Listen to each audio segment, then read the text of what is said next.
With New York City schools' absenteeism rate hovering between 25 and 30%, the city is looking for a way to get students back into the classroom and learning again. Yeah, Mayor Adams, while insisting that the best place to learn is in the classroom, acknowledges some students may now need a remote option, and negotiations are underway between the teachers union and the Department of Education. The temporary solution marks students as if they were present, if they interact digitally with their teacher. But is it enough? Joining us right now, the president of the American Federation of Teachers, Randi Weingarten. Randy, nice to have you back on Good Day New York. Always. It's always great to be with you. So one day we'll be in the studio together. We look forward to that. If we were in London, it would be today. But, you know, we're in New York. So, Randy, the remote learning is not really remote learning like we know, like last year. It basically is, it's what, like a little catch up with kids who were not showing up for class?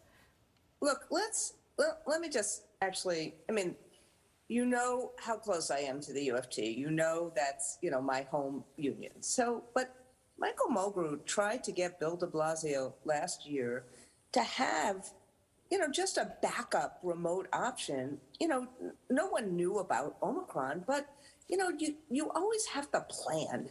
And he didn't do it. So now it's just Band-Aid, Band-Aid, Band-Aid, trying to figure out what to do with literally 10 or 20% of kids and their parents are scared. And that's why they're not coming to school. And so we have to serve those kids. So what we're trying to do in New York City is do kind of what we have in Providence, which is you create a virtual academy that's done through the school system, and you have people who are working with kids all the time and not try to Band-Aid this. And that's what the UFT is trying to do. We know, and 98% of schools are open throughout the country. I was just in Schenectady yesterday visiting schools in person. I was in White Plains on Friday visiting schools in person. People are doing the best they can do. The teachers, the paras, the nurses, they're amazing. But Randy, let me ask you something. Why is the mayor saying it would take 6 months to get remote learning up and running again? I mean, you did it last year.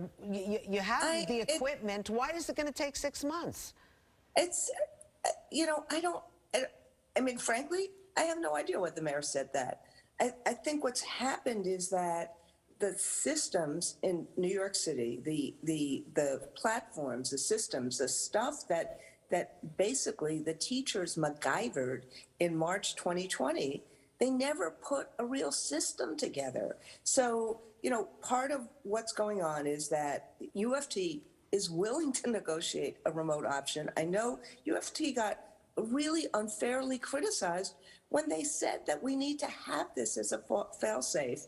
But I don't think, you know, in this city of swagger now, in this city where we can get things done, it's not going to take 6 months to put something together. Well, I do have a question then, because your union made an agreement with former Mayor Bill de Blasio preventing live streaming in a classroom of instructions to students at home. Now, the chancellor is saying that's the simplest way to go about doing this. Have people or kids log in, but you guys, your union is saying we don't want to do that as per agreement with us.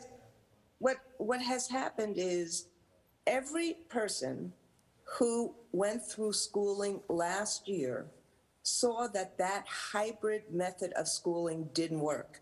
It doesn't work for the kids who are at home, and it doesn't work for the kids who are in school. A teacher can't split. This is part of what one of the practices we learned we should never do is that kind of hybrid. The problem is you can't split your attention between the people in your classroom and the people on the screen. It's not possible to do. It's not like performative art where, you know, people who are listening at home are just watching. You want to try to figure out how to interact, and it doesn't work. That's the reason why why we are resistant to it. We've done lots of polling of parents and lots of polling of educators, and the number one issue that everyone has said never worked was that hybrid. Okay, so then what do you have to say about schools chancellors saying that this is also complicated because of I guess the talks to negotiate with the UFT?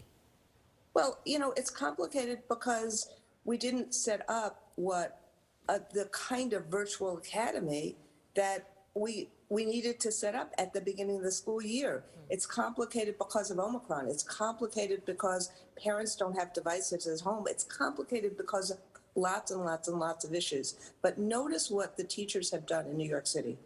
They have made sure, even in the peak of Omicron, that they are in schools doing what they need to do with kids. What we knew is, and we saw this last year, is that there's a lot of fear of this this virus, and we got to get kids vaccinated, and we got to get kids boosted, and frankly, we got to get kids back into school. I know you talk about the fear, but some people just taking advantage of the situation, and there are others who maybe have moved from the public school into private and Catholic schools because of this confusion right now, Randi? Look, I talk to lots and lots of parents, and I talk to lots and lots of teachers. There is not a person I know who is taking advantage of. I mean, I'm sure somebody could find somebody. I'm sure, but because you know, but you have, in the largest school system in the world, you have a situation where virtually every single school is open, but people are scared. You see the hospitalization rate. You know, there's so much misinformation out there that the basic information of Omicron, that it transmits fast. It is, if you've been vaccinated and boosted, the symptoms, the vaccines have worked so that you're not going to be, you're not facing serious illness. I got Omicron. It's not fun, but if the schools are trying to do the best that they can do, yes, there were people who moved to the Catholic school system, kids who moved to the Catholic school system last year. Frankly, the charters in New York City last year were remote as well. But I think what's happened is that we have to create, first and foremost, a safe and welcome environment in schools, and we have to focus on kids' recovery. Right, Randi. So We always appreciate you coming on Good Day New York and giving us perspective. Thank you. Thank you. All the best. Thanks.